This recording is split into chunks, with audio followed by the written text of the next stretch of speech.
Chapter-5, Molly. The paper crinkles as I sit on the bed. Dr. Samuel Johnson, Kirsten's brother, runs the thermometer over my head. He's handsome, but a little too stiff for me. Kirsten had hoped to set us up when I first moved to town, but she had quickly realized we wouldn't work well together. Well, you don't have a fever. That's good. Can you tell me what you ate today? He sits at the computer and begins typing into an electronic chart. Ignoring the pain and bubbling sensation in my stomach, I think back over the day. I had cereal for breakfast and cupcakes. His fingers pause and he turns to me, brows arched on his forehead. Cupcakes? Well, probably only 2 total, but Dillon brought me a dozen, and I felt the need to try them all before they got stale. The words sound silly now. What had I expected eating a ton of sugar for breakfast? Okay, cupcakes. Did anybody else eat them? I shake my head. Kirsten hates sweet foods, and no one else would have had access to them. All right. Any other food? I had a coffee for lunch and half a sandwich, but by that time my stomach was feeling weird, so I didn't eat much. What type of sandwich? Ham and cheese? I'm pretty sure it was ham and cheese, but I'd grabbed it at the supermarket on my way into work this morning and hadn't really looked at it. Nor did I remember the taste since most of my focus was on keeping my stomach calm. All right. Well, the good news is that you aren't going to die, though I know it feels like it. Unfortunately, since no one else is sick, I can't really tell if it's a stomach virus or food poisoning. Luckily for you, the treatment is about the same.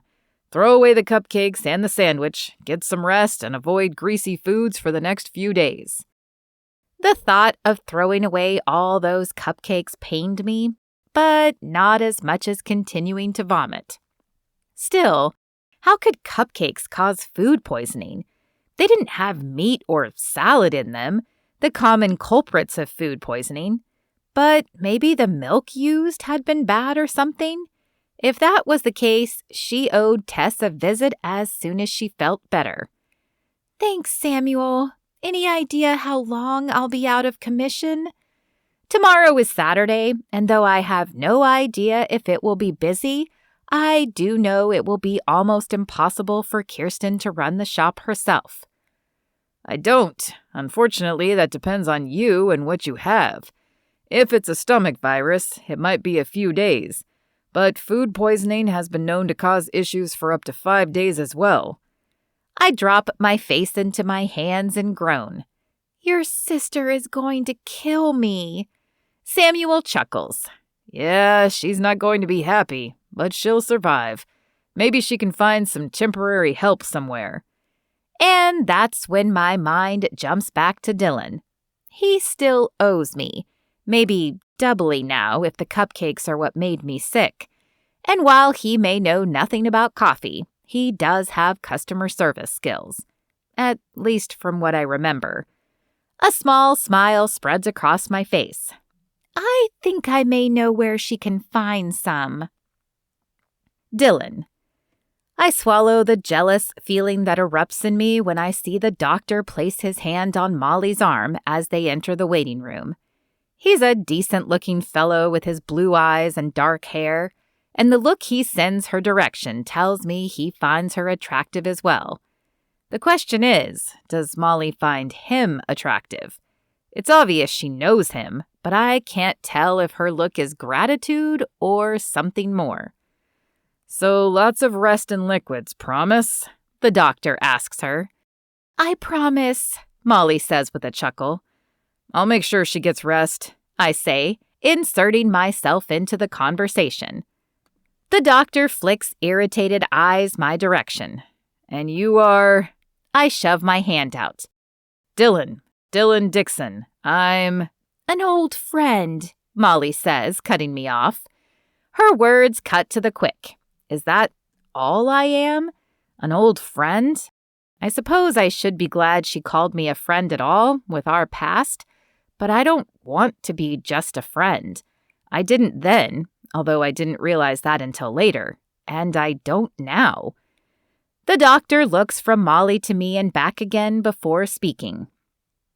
"Well, it was good to see you again, Molly, and if my sister gives you too hard of a time, just have her call me. I'll tell her it was doctor's orders." "Thanks, Samuel." "Samuel?" I ask when we exit the office. "You're on a first-name basis with your doctor?" Jealousy drips from my words, but I can't help it. Molly stops and shakes her head at me. "This is a small town, Dillon. I'm on a first-name basis with almost everyone here. Plus, in case you weren't listening, he happens to be Kirsten's brother. So yeah, I know him pretty well. Besides, what business is it of yours? You left me, remember?" "I know," I say with a sigh. "I'm sorry. I don't have a right to be jealous, but this was supposed to be my night to show you that I made a mistake, to make it up to you, and instead I have to watch him make a pass at you." Molly chuckles and places a hand on my arm. "He did not make a pass at me. Samuel and I would never work." "You might know that, but I saw the way he looked at you." This is one thing I both love and hate about Molly. She's pretty in this chic, edgy way with her short hair and piercings, but she doesn't know it. Most of the time, that's a good thing. It keeps her from becoming conceited, but it also keeps her from noticing when guys are falling all over her. "Stop," she says. "You and I have issues to work through, but Samuel is not one of them." "Work through?" I have no idea if she even knows what she just said, but it gives me hope. If she didn't see a future, we wouldn't need to work through anything. "Molly, I'm sorry I left. I was scared because I was starting to see a future with you, and I wasn't ready." "Dillon," she says, trying to stop me. But now that I've opened my mouth, I can't pull the words back. "No, let me finish. I love you, Molly. I loved you then, though I didn't want to admit it, and I still love you." With that, I pause and wait for her to say something. Her eyes stare into mine, but I can't read what's going on in her head. "You love me?" "I do, and I'll do anything to prove it to you." The words are out before I have fully thought them through, but it's too late to take them back now. "Anything?" I'm suddenly unsure I like the gleam in her eye or the challenging tone in her voice. But I've come this far, I might as well see it through. "Anything." "Okay, I do know of one way you can prove that you love me, that you're serious now," she continues, as I open the car door and she slides in. "Name it." I'm expecting her to say flowers or chocolates or dinners and a movie for a week, but I am not prepared for what comes out of her mouth.